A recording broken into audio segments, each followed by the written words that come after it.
स्वानन्दमानन्दवने वसन्तमानन्दकन्दमहत्पापवृन्दं वाराणसीनाथं नाथनाथं श्रीविश्वनाथं शरणं प्रपद्ये।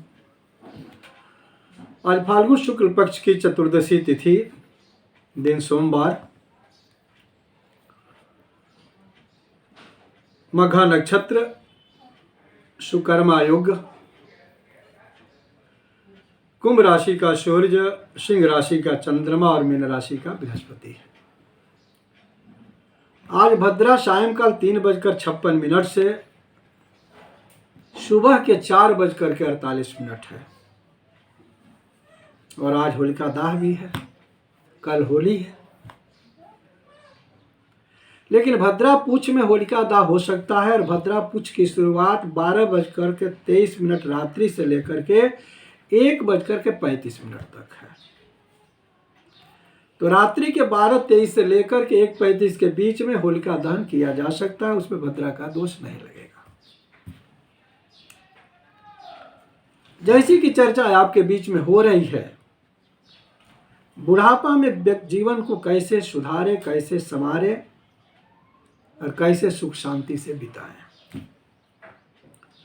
व्यक्ति की जब युवावस्था होती है, चाहे वह स्त्री हो चाहे पुरुष हो, उसके पास पैसे रहते हैं, रुपये पैसे की कमी नहीं रहती, शरीर में शक्ति रहती है, जीवन सक्रिय रहता है। इसलिए उस समय जिस किसी को भी या कुछ भी सुनाना व्यक्ति चाहता है, सुना सकता है और अगला सुनने के लिए तैयार होता है, चाहे पुत्र हो, चाहे पुत्री हो, चाहे पत्नी हो, चाहे पति हो। लेकिन सुनाता भी है तो एक सीमा तक है, लिमिटेशन उसका रहता है सुनाने का, जिसके चलते अगला शांत रहता है और बातों को सुन करके जवाब नहीं देता है। लेकिन वही व्यक्ति, स्त्री या पुरुष, जब वृद्धावस्था को प्राप्त करते हैं तो उनके मुख में खुजली हो जाती है, मुख खुजलाने लगता है बोलने के लिए। जिस तरह से शरीर के किसी अंगों में खुजली होती है तो थोड़ा खुजलाने से खत्म नहीं होती है, धीरे धीरे खुजलाने से खत्म नहीं होती है, उसको जोर जोर से और देर तक खुजलाया जाता है, तब जाकर वह खुजली खत्म होती है। उसी प्रकार से मुख में जब खुजली होती है तो कम बोलने से खत्म नहीं होती है, मीठा बोलने से, मधुर बोलने से खत्म नहीं होती है, देर तक बोलने से, कड़वी वाणी का प्रयोग करने से, कठोर भाषा का प्रयोग करने से और बहुत बोलने के बाद मुंह की खुजलाहट खत्म होती है।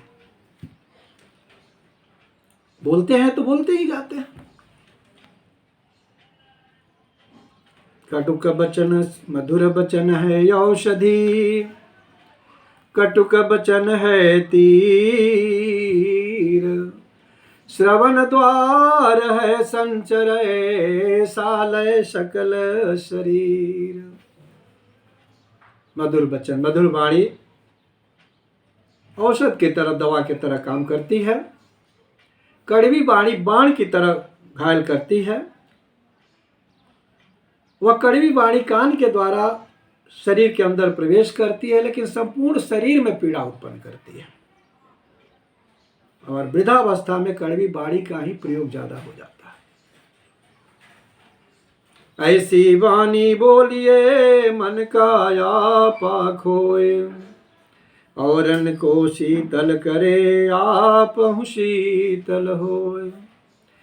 प्रिय वाक्य प्रदानेन सर्वे तुष्यन्ति जन्तवः, तस्मात् तदेव वक्तव्यम वचने का दरिद्रता।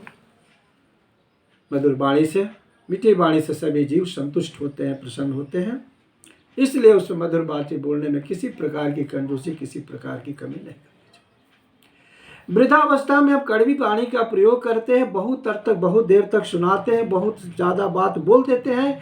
परिणाम क्या होता है कि पुत्र पुत्रियों से, पुत्र वधू से हम अनादर के पात्र हो जाते हैं, उपेक्षा के पात्र हो जाते हैं, अपमान के पात्र हो जाते हैं, जिसके चलते हमें दुख होता है, हमें दर्द होता है, हमें चिंता होती है, हमें सुख होता है और हमारी वृद्धावस्था अच्छी तरह से नहीं बीतती है।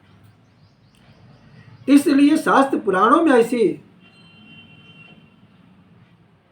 ऐसा प्रमाण मिलता है, ऐसा संदेश मिलता है कि वृद्धावस्था में मनुष्य को कम से कम बोलना चाहिए और अधिक से अधिक शांत रहना चाहिए,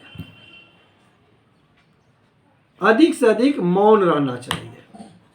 और मौन भी एक साधना है। सब लोग मौन नहीं रह सकते, शांत नहीं रह सकते। मौन भी एक तपस्या है और मौन के समान दूसरी कोई तपस्या नहीं है। तप है ना मौन से, शास्त्र प्रमाण है। तप है ना मौन से, मौन के समान तपस्या नहीं। इसलिए वृद्धावस्था में कम से कम बोलें, अधिक से अधिक मौन रहें, तो निश्चित रूप से वृद्धावस्था आपका सुख शांति से संपन्न होगा, सुकून मिलेगी और परिवार के द्वारा आपको मान सम्मान प्राप्त होगा, आदर सत्कार होगा। इन्हीं शब्दों के साथ जिन माताओं भाई बहनों को अपनी तथा अपने बच्चे बच्चियों की जन्म कुंडली बनवानी हो, कुंडली दिखवानी हो, वो हमारे व्हाट्सएप पर भी भेज सकते हैं, डेट ऑफ बर्थ, टाइमिंग या कुंडली।